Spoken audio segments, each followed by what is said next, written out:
Welcome to our fifth and final week of the Introduction to the Hebrew Library. Now, next week we'll begin a 2-week journey in terms of visiting the Apocrypha. But this week we're concluding our journey in the Hebrew Library, remembering that there are 3 sections: the Torah, the books of instruction, the 21 books of prophecy, uh, those preachers through whom God spoke, and the writings, the 13 books of miscellaneous origin, um, um, sharing the experiences of human beings as they search for a meaningful faith. Now, this last week we looked at Psalms and what the Psalms are all about and the public manifestation of the faithfulness of the Hebrew people and their experiences. This week we're considering 2 other major pieces of the writings, Proverbs and Job. First of all, Proverbs. It can best be described, I think, of the accumulated wisdom that shapes the character of the Hebrew people. And to understand the significance of this wisdom, which was accumulated over the centuries, finally probably edited in its final form in the 3rd century BC, Proverbs 1:7 reads, "The fear of the Lord is the beginning of knowledge. Fools despise wisdom and instruction." This theme is repeated throughout the book of Proverbs. The fear of the Lord is the beginning of knowledge. Now, this is confusing to most readers in 2023 because the common definition of the word fear is that it is a feeling, it is a state of emotionally being afraid. This is not the Hebrew meaning of the word translated fear. In Hebrew, the word is yirah, Y-I-R-A-H. And yirah is an attitude of the mind, not an emotion. Now, we spent a lot of time in our 3 years together in Grace United Methodist Church in this adult education program, learning that agape love is not an emotion. Rather, it's an attitude, a mental discipline of empathy and sacrifice, which determines the way we are to live as faithful persons. Now, this understanding of agape, being an attitude, has its roots in the understanding of faith described in the Hebrew library. Fear is not an emotion. It is a mental attitude which is the foundation of faithfulness. It is the foundation of knowledge. The opposite of fear is being a fool. A fool who despises wisdom and instruction. You see, fear is associated with having knowledge of God, with humility and loyalty.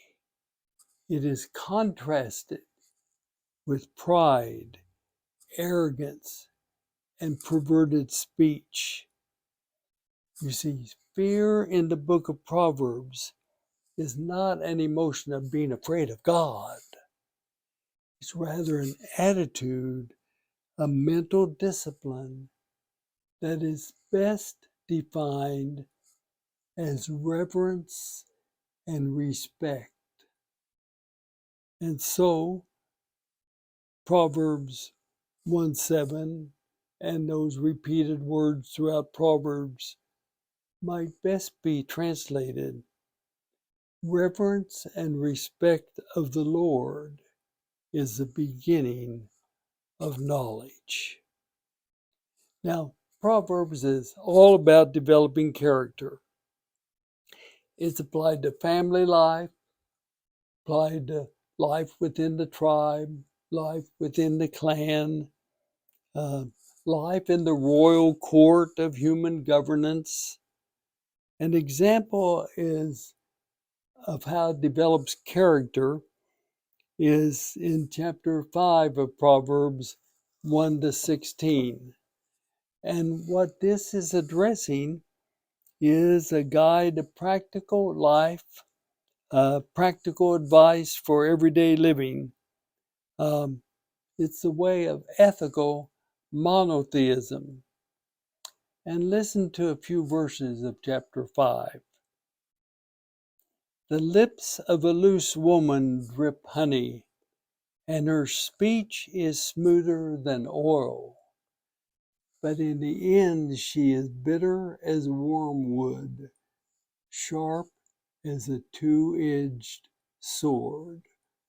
Her feet go down to death. And now, O sons, listen to me, and do not depart from the words of my mouth. Keep your way far from her, and do not go near the door of her house, lest you give your honor to others, and your years to the merciless. A guide to the human character of what it means to be a person of faith. Proverbs is full of developing the character of the faithful. But now let's turn to the book of Job. About 50 years ago, a Jewish rabbi by the name of Kushner wrote a book, Why Bad Things Happen to Good People. Best-selling book. The book addressed the same question that is posed in the book of Job in the Hebrew Library of Writings. And it's absolutely necessary that we consider Job in the Hebrew library called Writings.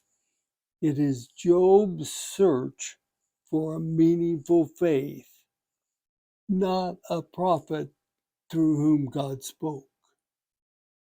It's a writing, not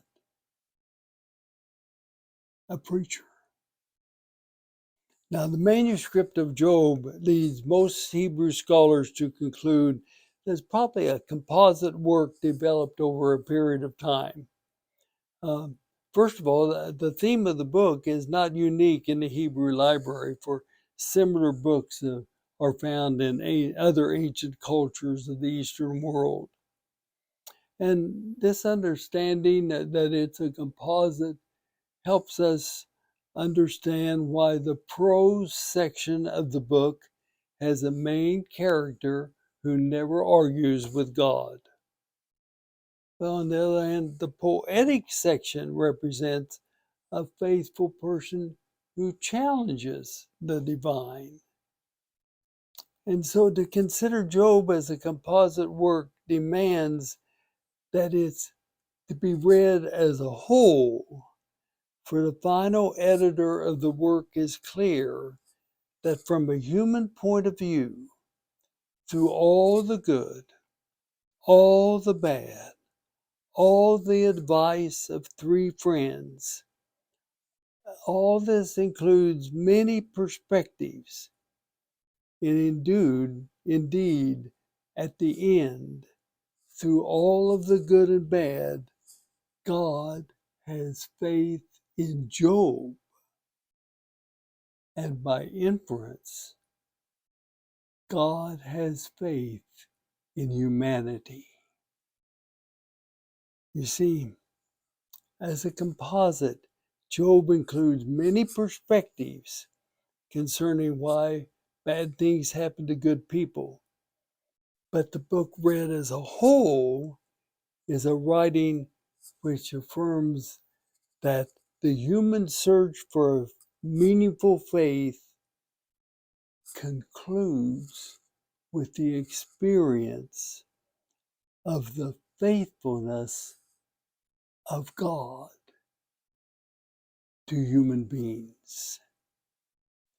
Now, Job is a problem as a book because it can be the source of many understandings when parts of the story are taken out of context of the whole and used to defend understandings which do not represent the message of the whole book and do not represent ethical monotheism, which is the understanding of faithfulness in the Hebrew Bible and library. You see, again, parts of Job can be taken out of context and misrepresent the message of the whole book. That being at the end, God's faithfulness to all God's children. Now, this consideration of the writings concludes our introduction to the 3 sections of the Hebrew library. Now, as followers of Jesus, we must remember the Jewish community does not purchase or read the Christian library, even though it contains the Hebrew library.